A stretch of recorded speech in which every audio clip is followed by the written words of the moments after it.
If Shachah was only allowed to bless the world with one song, what would it be? Lyrically, I'm going to go with Last Days. Okay. An overall vibe, I'm going to go with that song.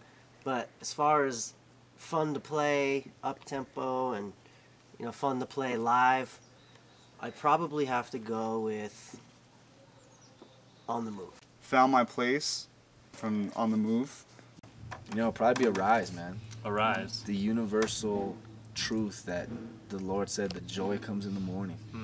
It'd be a message of the joy of the good news of the gospel. In my opinion, now it may not be correct, but I think it would be Won't Stop.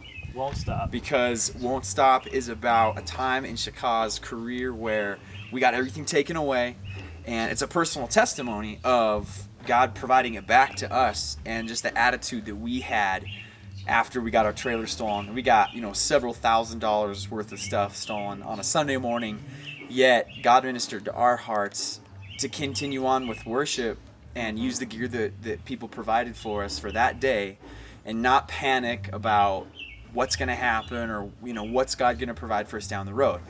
And the song Won't Stop is about the time in our life where we saw a fork in the road and we said, well, we could just go down this road and kind of give up and say, well, that was God saying time's done. Or we could go down this fork of the road saying, well, you know what, we'll see what the Lord does, we're going to continue pushing, and we're going to watch God provide. And the cool thing is that God did provide, and we went down that road where we believed it was the right road, and we see the fruit of it now.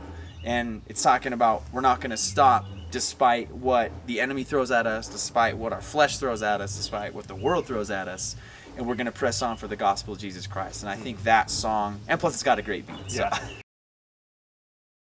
I gotta say IHOP only because we have a Denny's in our town and it's super ghetto. I love Denny's other places, but I kind of got burned out in our hometown. But Okay. So IHOP. Denny's. I gotta say Denny's. Denny's. I'm not too familiar with IHOP. They got great stuff, but Denny's just all around. The Grand Slam. The Grand Slam. It's $3.99, ladies and gentlemen, right now for limited time only. Dang, I'm gonna have to go IHOP because Denny's is never the place you set out to go. It's just always the place you end up. Denny's is never the place you set out to go. It's just always the place you end up. I'm a Mac guy, dude. I hate PC. I can't mess with it. I don't know anything. Nothing? No, not about PC. Coming from an old PC guy, I have to say Mac. Mac. I've had a PC, I've had a Mac. I'm not perfect on PC by any stretch of the imagination, but all the other guys are Mac actually, and they brought me over. They converted me. So I'm Mac all the way now. Definitely Mac. Mac all day long. All day. Sorry, PC lovers. I don't roll like that. I like, computers that works. Favorite book of the Bible right now? It is. Right now I'm in Acts, and that's killing right now too. So right now it's Acts. Okay. Acts. I'll go with John. John. Yeah. I have to say, I'm so heavy into Ephesians right now that I'm gonna have to say probably Romans. I don't know, bro. Maybe Romans. Yeah. It's hard to pick one, but It's hard. Favorite book of the Bible has probably got to be Romans. Romans. My life verse comes from Romans 12:1 and 2, when Paul calls us to be living sacrifices, which is our reasonable act of service, not to be conformed to this world, but be transformed by the renewing of our mind. And also just when you've reached that point in your Christian life where you know Jesus and you are hungry for, not for more as in like Jesus isn't sufficient, but you're hungry for more of how your life should look. When you look at Romans 1 takes you through what the world is, and Romans 2 breaks that down a little bit more. Romans 3, 4, 5, and 6 deals with our life. Romans 5 talking about God dying for us when we were still in our sin. Go to Romans 8 talking about there's therefore now no condemnation for those who are in Christ. And then you get to the Christian ministry, which is Romans 12 to 14, 15, and then on at the exhortation or at the end of Romans 16 talking about how our Christian liberties are not supposed to be abused and how our Christian life should be. So I think Romans is Romans is like the quintessential, that's the manifest of the Christian life, I believe. Favorite color is just midnight blue. Probably shades of blue. Shades of blue. My favorite color's got to be blue. Blue. And like that. That's 3 in a row. 3 blues in a row. Wow. My favorite color? I don't know. TS808 green. Okay. Everyone else said blue. I was just gonna see if it was a sweep across the board. Oh dang! But I didn't get the memo. I didn't get the text. when did you start playing the bass? Oh wow, 6 to 7 years ago.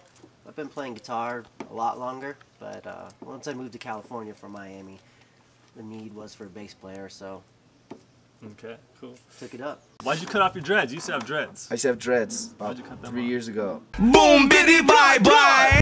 You know, we played a show with a band called Super Chick up in the Okay. Fox Theater, and I was sick as a dog. I had the flu so bad, and I was just throwing up everywhere. Sorry, TV land. But I was, and I woke up one morning and I was like, I don't feel good. These dreads smell weird. I'm cutting them off. Simple as that. Simple as that. Now, after you cut them off, did you have remorse? I'm like, oh man, that's like 8 years wasted. Or... Every time I hear Now I have to wash reggae my music, every time I hear reggae music, I'm like, man, I wish I would have cut my dreads. But every time I'm in the shower, just washing my hair real quick, I'm like, cool. Yeah. Dries off a lot easier too. Yeah, Okay. man. Were you born with a beard? I was born with a beard. I was born with a beard kind of all over my arms and Okay. and chest and stuff. The junior high is when it happened and started, and couldn't stop it.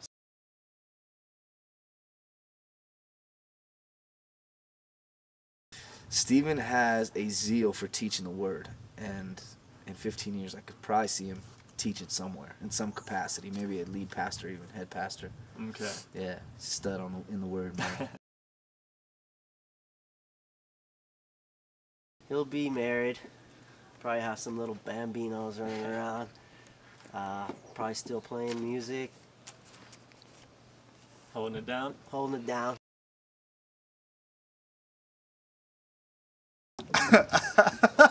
Our old drummer Jesse always said that Brenden missed his calling, writing slogans for like any kind of anything, like commercials, or he's just like the king of like the one-liners and the slogans. So I could see him being that like 15 years from now, either that or bodybuilder. Bodybuilder. Okay. Yeah.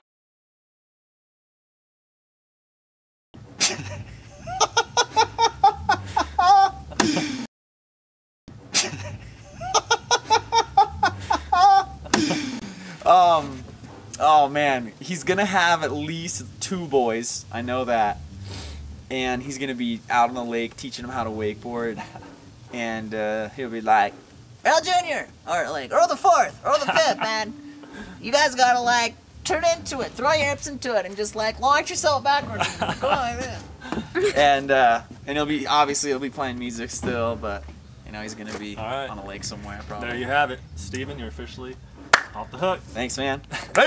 All right, Josh. You're officially off the hook. All right, Yeah, Earl. You're Dave, officially thanks, off the hook. yeah. There you have it. You're officially off the hook. Praises.